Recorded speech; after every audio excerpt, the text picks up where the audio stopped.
Welcome back, Chi. And we were talking about disadvantages and dangers of poorly implemented performance management systems for managers. When we talk about disadvantages and dangers of poorly implemented performance management systems for organization and HR functions, the main points are that if the system is not correct, it can result into wastage of time and resources. Unclear rating systems would be coming up. Emerging biases, as I said earlier, are obviously the resultant outcome, and increased risk of litigation would be the case. That couple of times when people would be discriminated, when equal employment opportunity context would not be considered, so court procedures are always there. The labor unions, collective bargaining agents, they are always there to find out the loopholes in your system. And once the loopholes are identified, so they will be there to exploit all those issues. Now, let's look on the purposes of performance management systems. There are certain purposes identified in your book. The first purpose is strategic. Second is administrative. Third is informational. Fourth is developmental. Fifth is organizational maintenance. And the next one is documentation. Okay. And from now onward, we'll be talking about all these purposes one by one in detail. For example, when you talk about performance management systems in terms of strategic purpose, always remember that unless and until your performance is not clear to you, you would not be able to manage the people. Okay? Or performance clear to you ka matlab ye hai कि you should be knowing what level of performance is required by when. Okay, so your performance measures, either in terms of profitability or productivity or satisfaction of the stakeholders, it should always be smart. Okay, and once the organizational goals and objectives are established in smart fashion, only then you can develop the smart KPIs in individual job assignments. The second strategic aspect related to the performance management system is communication with the people in terms of most crucial business strategic initiatives. Okay, that your priorities should be clear to you. यहाँ पे जो expression है हमारे पास crucial business strategic initiatives का, इसका मतलब basically ये है कि your priorities should be clear to you. And once you are clear in your own priorities, then is the time when you will be able to share the priorities of organization with the people. Okay, so that they could know that what are the aspects in their job which are most important and how much time of the work assignments they need to dedicate for those important activities. When we talk about performance management systems in terms of administrative purpose, it is said that provide information for making decisions regarding salary adjustments, promotions, retention or termination, recognition of individual performance, and layoffs. So these are the things which are directly linked with the administrative aspects when we talk about performance management systems. Okay, because their performance would be subjected to their annual increment in the compensation, in the salary. Their performance would be directly linked with their promotion decisions. So the performance is basically also the parameter upon which we can issue the warning letters to the people. So their retention or termination is subjected to the performance measure. And when somebody is doing and working in good manner, so we are there to evaluate and we are there to recognize that. And obviously, which workers are to lay off and when to lay off and why to lay off. These are all the things which are part of administrative aspects related to the performance management systems. Likewise, जब हम performance management systems को informational purpose के लिए हम use करें, तो उस सूरत में ये कहा जाता है कि communicate to employees for their expectations of work performance, what is important for the organization, how they are doing, means providing them the feedback, and how to improve, which would mean providing them and discussing with them IDPs. Now, remember this expression IDP. IDP stands for individual development plans. ठीक है। सो आपके जो individual development plans हैं वो सब भी associated होंगे आपकी डिटेल ऑफ परफॉर्मेंस मैनेजमेंट के साथ।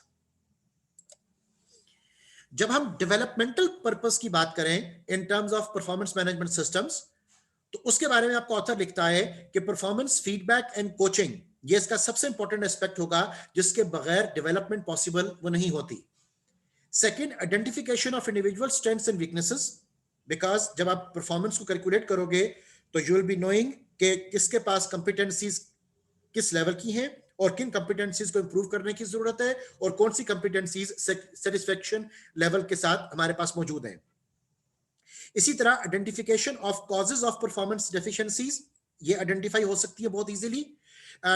Taylor development of individual career path, so career progression ये भी आपकी फैसिलिटेट हो पाएगी जब आपको परफॉर्मेंस मैनेजमेंट सिस्टम की जो जितने भी प्रीरेक्विजिट्स हैं वो सब के सब क्लियर हो और आपने अच्छे तरीके से अपने सिस्टम को इंप्लीमेंट वो किया हो, तो तभी आपके लिए मुमकिन होगा कि आप लोगों को कैरियर पाथ दें, आप उनको कैरियर प्रोग्रेशन को फैसिलिटेट करें और आप उसमें से बायसनेस के एलिमेंट्स को कम से कम वो करें।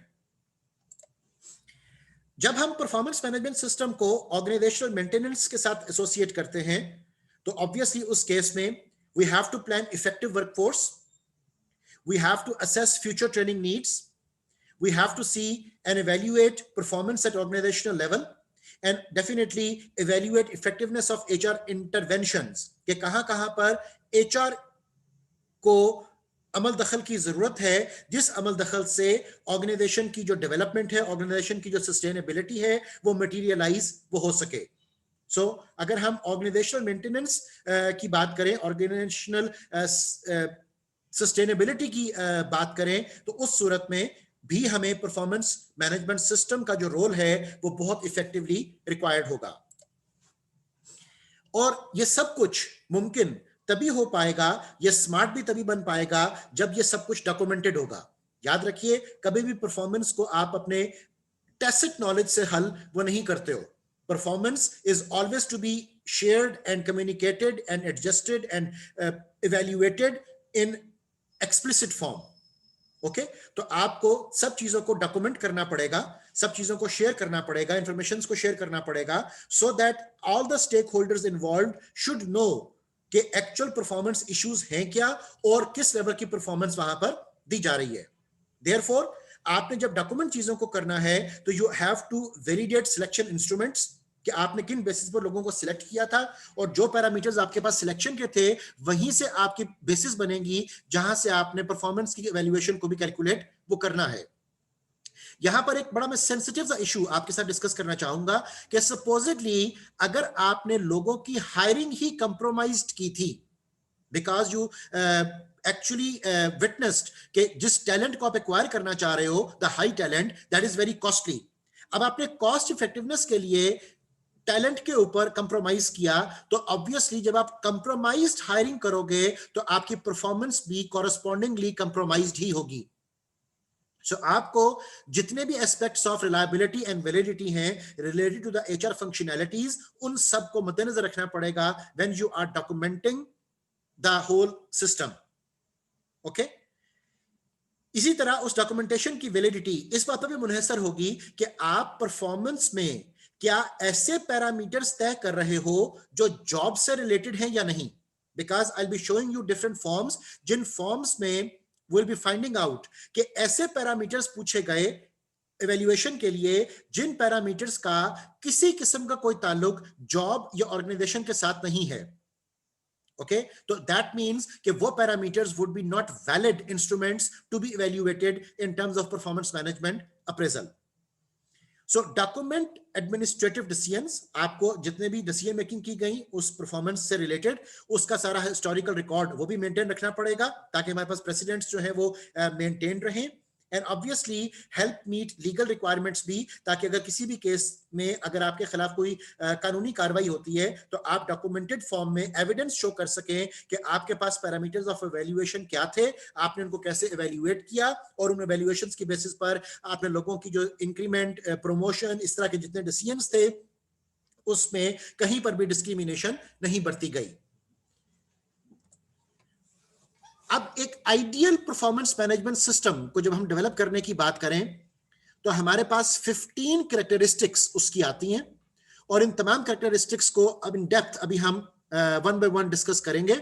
सबसे पहले लिस्ट ऑफ 15 कैरेक्टरिस्टिक्स देख लीजिए, which are basically components of an ideal performance management system, and those 15 components are that should be strategically congruent, contextually congruent, thorough, practical, meaningful, specific, identifies efficient and effective performance, reliable, valid, acceptable and fair, inclusive, open, no secrets should be there, correctable, standardized, and obviously it has to be ethical. So these are the 15 characteristics counted in terms of creating and developing an ideal performance management system. Now let's discuss that what do we have to talk about in all of these 15 characteristics. When you use the expression strategically congruent, that would mean that your performance management parameters, procedures, applications, policies should be consistent with organization's strategy. Okay, by the expression of congruent, we mean to say in accordance with, that whatever the organizational strategy is, your performance management should be in accordance with that. Number two, you have to align with unit and organizational goals. Okay, so if we establish a hierarchy in which the top level is the corporate level, and then there are SPUs, and then there are functional area aspects.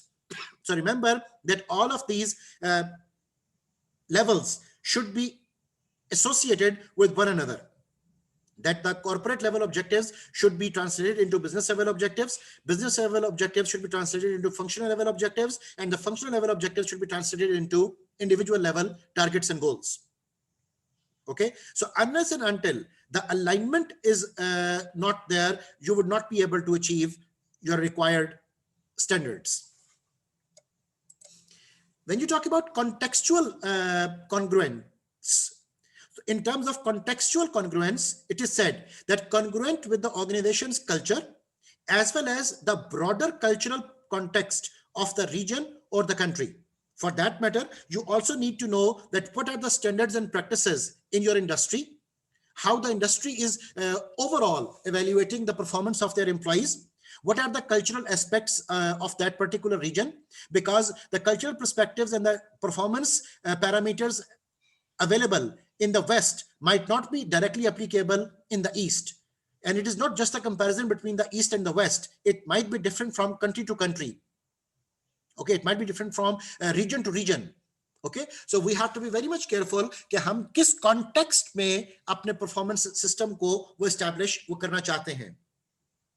और obviously जब हम context की बात कर रहे हैं तो उसमें हमें माइनॉरिटीज का भी ख्याल रखना पड़ेगा, उसमें हमें डिसेबल्स को भी सोचना है, उसमें हमें विमेन की पार्टिसिपेशन को भी सोचना है, उसमें हमें एबोरिजिनल के जो इश्यूज हैं उनको भी हमें विजुअलाइज करना है. तो जितने भी प्रोटेक्टेड क्लास के इश्यूज हैं, जितने भी इक्वल एम्प्लॉयमेंट अपॉर्चुनिटी के इश्यूज हैं, इन तमाम तर लीगल एस्पेक्ट्स को, कल्चरल एस्पेक्ट्स को वो सोचकर आपने अपना परफॉर्मेंस मैनेजमेंट सिस्टम वो एस्टैब्लिश करना है.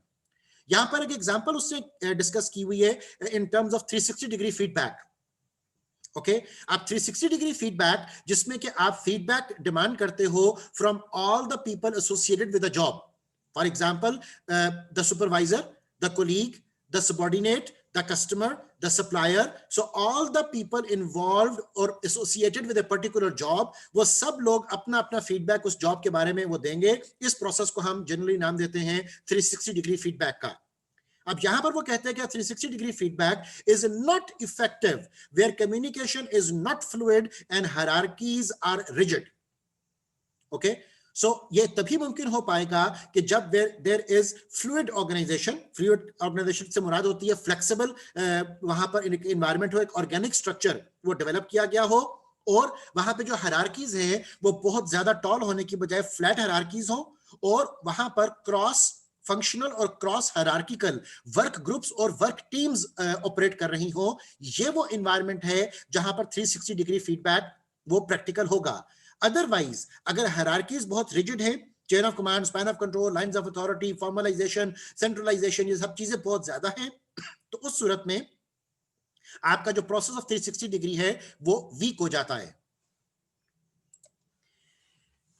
अब जब हम परफॉर्मेंस मैनेजमेंट सिस्टम के हवाले से थॉरोनेस की बात करें तो it is said that all employees are evaluated, इसमें किसी को भी हम स्किप नहीं करेंगे.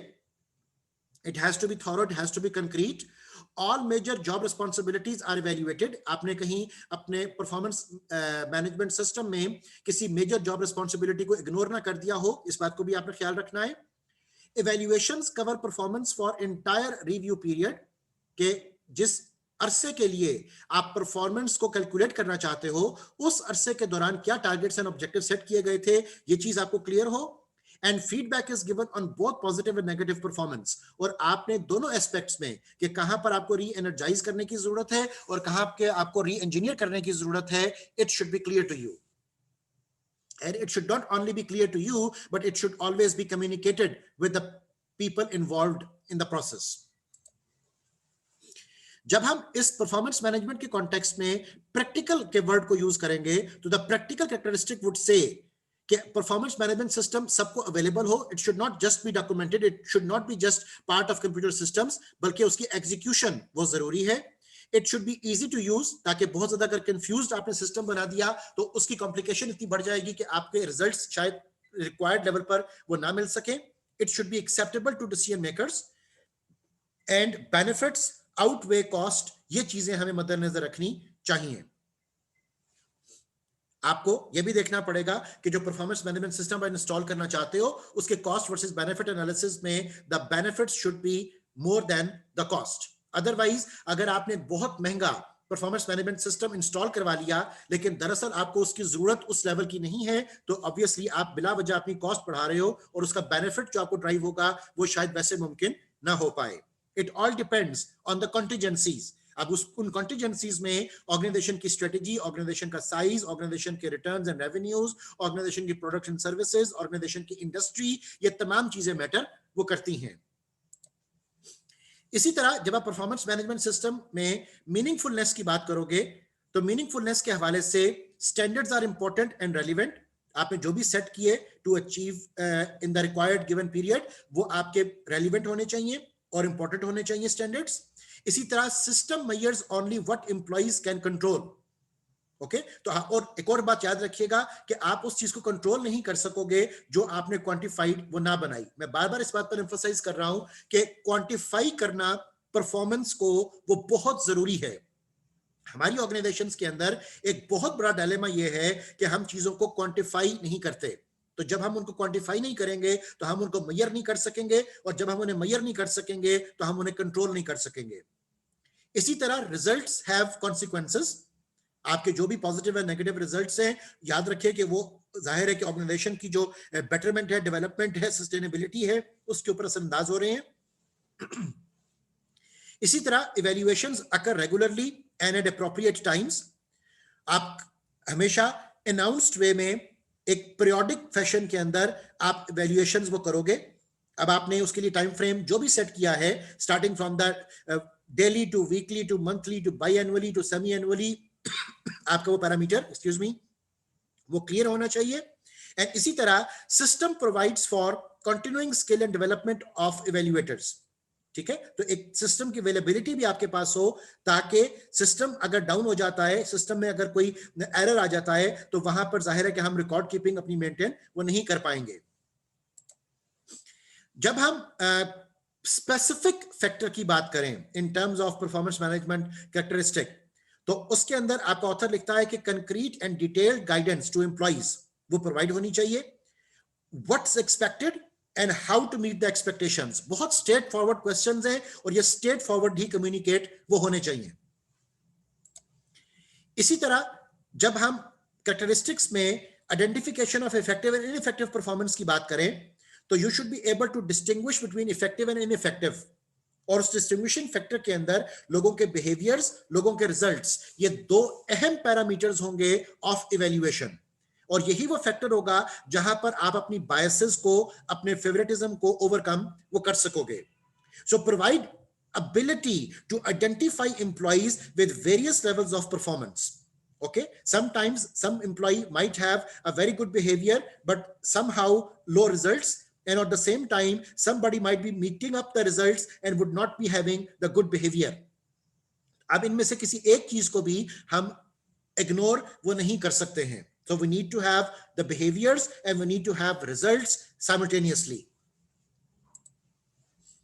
इसी तरह जब हम सिस्टम की रिलायबिलिटी की बात करें तो इट मींस कि it should be consistent, it should be free of error and it should be interrated, it should be having interrated reliability. ठीक है, इंटररेटेड रिलायबिलिटी का मतलब हमारे पास ये है कि कहीं पर भी जब आप इवैल्यूएशन कर रहे हो तो आपके जो रिजल्ट्स हो उसमें लीनियंसी और सिवेरिटी वो ज्यादा ना हो. ओके, फॉर एग्जांपल एक डिपार्टमेंट अपने एम्प्लॉइज की जो इवैल्यूएशन करता है तो बहुत ज्यादा लीनियंट हो जाता है और दूसरा डिपार्टमेंट जब अपने एम्प्लॉइज की इवैल्यूएशन करता है तो बहुत ज्यादा सीवियर हो जाता है. तो उस केस में भी आपके जो रिजल्ट्स ओवरऑल होंगे वो कंटेमिनेट हो जाएंगे. लाइकवाइज जब हम वैलिडिटी की बात करेंगे तो जहां पर हमने रिलायबिलिटी की बात की वहां पर validity is also an important aspect. So validity would mean that the performance characteristics should be relevant, measure what is important. Number 2, not deficient, that means does not measure unimportant facets of job. And number next is excuse me, that it should be not contaminated, that means only measures what the employee can control. Okay, अगर unavoidable circumstances हैं, अगर कोई external stimulus है जिस stimulus की वजह से performance hurt हो रही है तो ऑब्वियसली आप उसको part of parameter of evaluation of performance वो नहीं बना सकते हो.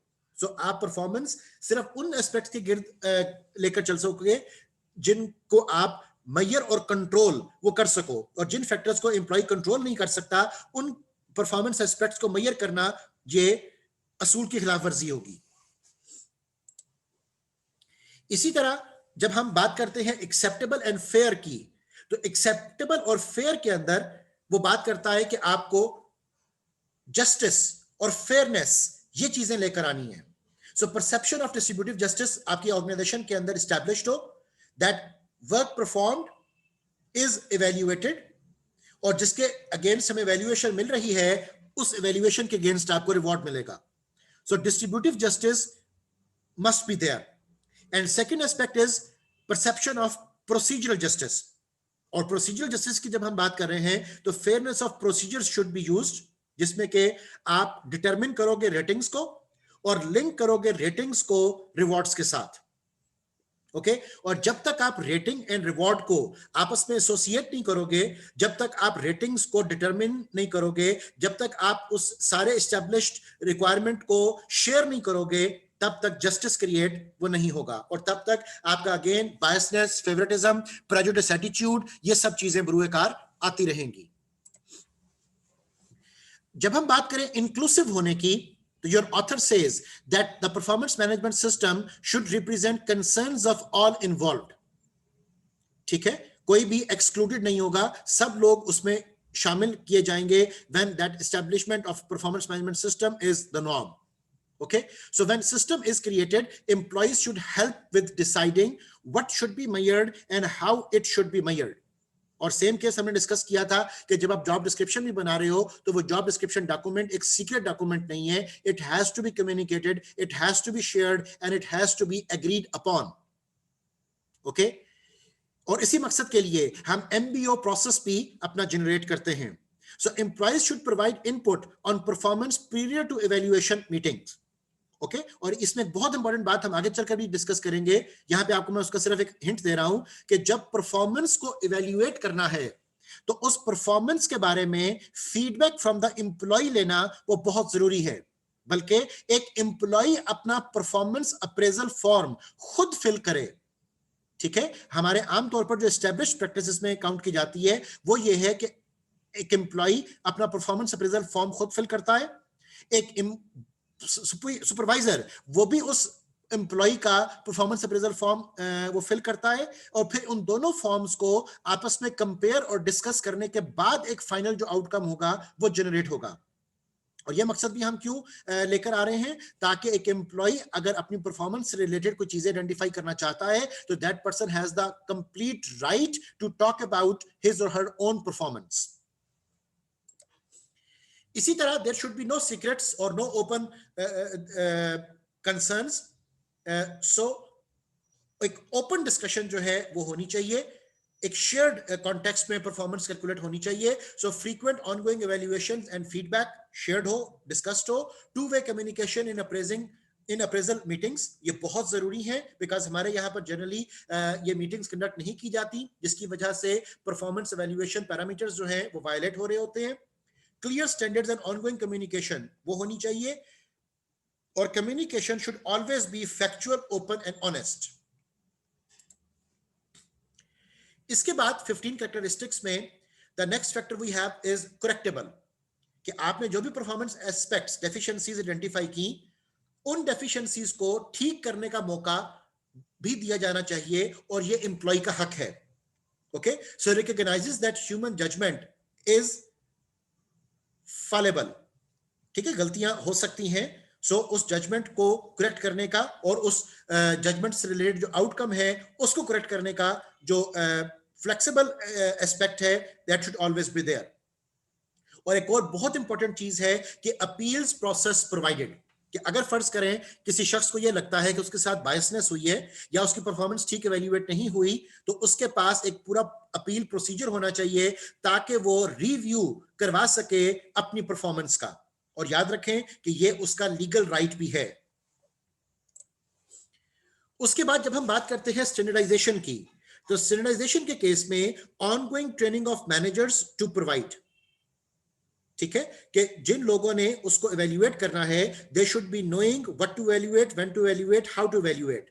और जनरली याद रखिएगा कि हमारे यहां पर कॉन्सेप्ट ये है कि परफॉर्मेंस को कैलकुलेट करना कोई मसला नहीं है, लेकिन अभी जब हम उसकी कॉम्प्लिकेशंस और टेक्निकलिटीज में जाएंगे तो you will come to know कि there are many deeper implications and aspects जिनके बारे में ट्रेनिंग प्रोवाइड करना वो जरूरी है. और अगर वो ट्रेनिंग वहां पर एम्प्लॉइज को प्रोवाइड ना की गई हो तो वो कभी भी बायसनेस के बगैर इवैल्यूएशन वो नहीं कर सकते.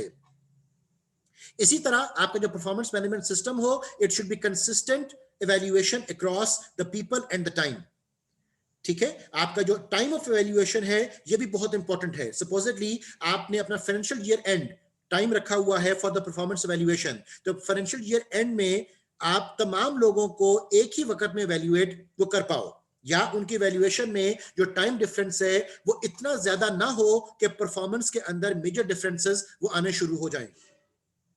ओके, इसी तरह तमाम लोगों को जब आपने इवैल्यूएट करना है तो nobody is like having an escape from that evaluation. So everybody should be judged with the same parameters, same standards as per required by that particular level of hierarchy or department or strategic business unit. Now, talking about the ethical aspects, which is like one of the 15 most important characteristic related to the performance management, it says that supervisor suppresses self-interest. Okay, so इस चीज को अब हमें देखना पड़ेगा कि आप किसी के सेल्फ इंटरेस्ट को क्यों suppress वो कर रहे हो. Okay, and what are actually those self-interests?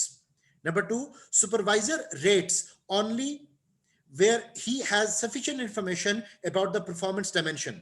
तो आप जिस चीज के बारे में मेजरमेंट ही नहीं कर पा रहे हो, आप जिस चीज को इवैल्यूएट ही नहीं कर सकते हो, उस चीज के बारे में डिसीजन मेकिंग वो आपका अनएथिकल कंसर्न होगा.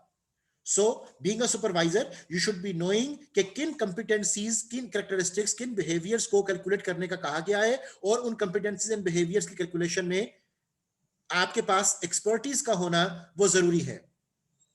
Okay, for example, अभी आपसे मैं फॉर्म शेयर करूंगा, लेकिन just for instance मैं एक एग्जांपल आपसे शेयर कर रहा हूं कि हमारे गवर्नमेंट डिपार्टमेंट्स के जो परफॉर्मेंस अप्रेजल के फॉर्म हैं, जिनको आप ACR रिपोर्ट का नाम भी देते हो, ACR stand for annual confidential report. उस ACR रिपोर्ट में यह बात रिक्वायर की जाती है कि आपके जो गजेटेड ऑफिसर्स हैं, 16 ग्रेड के, 17 ग्रेड के, 18 ग्रेड के गजेटेड ऑफिसर्स की इवैल्यूएशन में बिहेवियरल और साइकोलॉजिकल कॉन्टेक्स्ट से रिलेटेड एक एस्पेक्ट है, which is the IQ and the EQ level. Okay, now my question is कि कौन से गवर्नमेंट डिपार्टमेंट में the boss is having the capability to calculate the IQ of the subordinates. Okay, तो अगर आप किसी के IQ को मेजर करने के कैपेबिलिटी नहीं रखते हो, जब आप इस कंपिटेंसीज को इवैल्यूएट करने का पैरामीटर ही नहीं जानते हो, तो how can you rate somebody on these parameters? तो फिर क्या होगा, फिर ऑब्वियसली जो पर्सनल जजमेंट है वो ब्रुएकार आ जाएगी, फिर जो पर्सनल बायसनेस है वो ब्रुएकार आ जाएगी, और फिर कभी भी आप सही परफॉर्मेंस को एवेल्युएट वो नहीं कर पाओगे. Okay, so that is the reason this point was given over here कि supervisor rates only where he has sufficient information about the performance dimension. Otherwise आपको ट्रेनिंग की जरूरत है कि आपने पैरामीटर्स को evaluate कैसे करना है. Likewise, supervisor respects employee privacy. Okay, तो जो भी अगर किसी एम्प्लॉय के परफॉर्मेंस लेवल्स आपके पास आ रहे हैं वो हाई हैं या लो हैं, आपकी रिस्पॉन्सिबिलिटी है कि आप उसकी प्राइवेसी को मेंटेन रखें और उसकी परफॉर्मेंस को, उससे रिलेटेड डाटा को सिवाय उसके या एचआर डिपार्टमेंट के और किसी से शेयर वो ना करें. The next topic we have is integration with other human resources and development activities.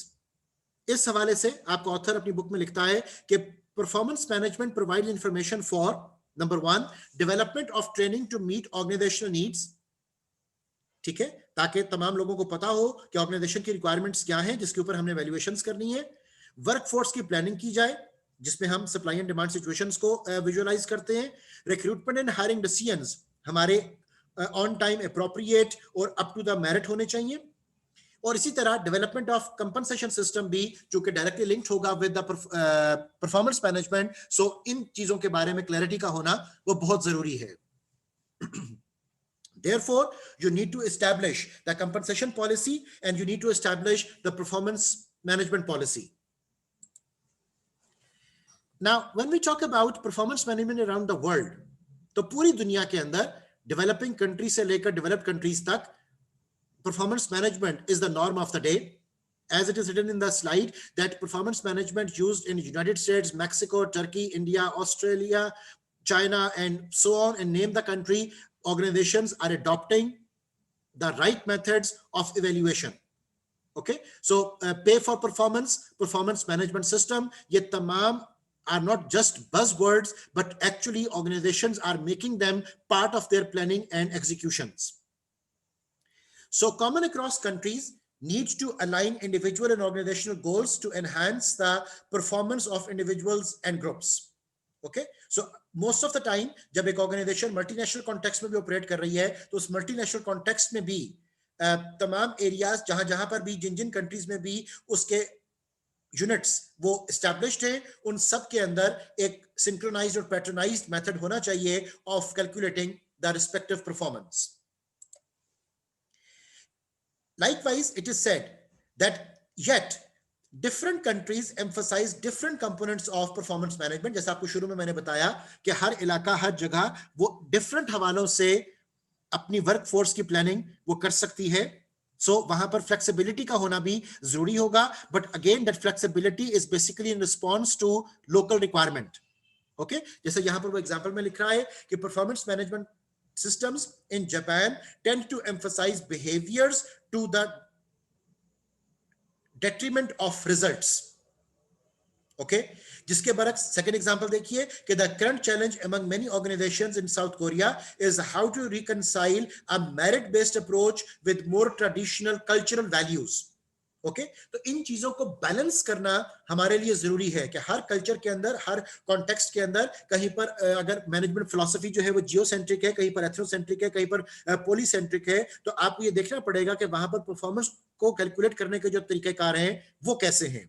और जब तक आपके परफॉर्मेंस मैनेजमेंट के एस्पेक्ट्स सिंक्रोनाइज्ड और पैटर्नाइज्ड नहीं होंगे वहां की रिक्वायरमेंट्स के मुताबिक, तो ऑब्वियसली आपको डिफिकल्टीज का सामना वो करना पड़ेगा. जैसे हम एक और एग्जांपल डिस्कस करते हैं कि when the Japanese firms started operations in America, तो उनको बहुत ज्यादा प्रॉब्लम का सामना करना पड़ा because Japanese style of management was very different from the American style of management.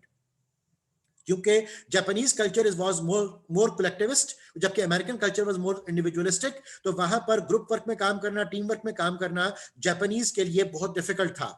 तो जाहिर है कि आपको उन कल्चर्स, उन एनवायरमेंट्स, उन इंडस्ट्रीज की रिक्वायरमेंट के मुताबिक अपने आप को टेलर करना पड़ेगा, but that tailoring should be based upon rationality, and that rationality should always be discussed and shared.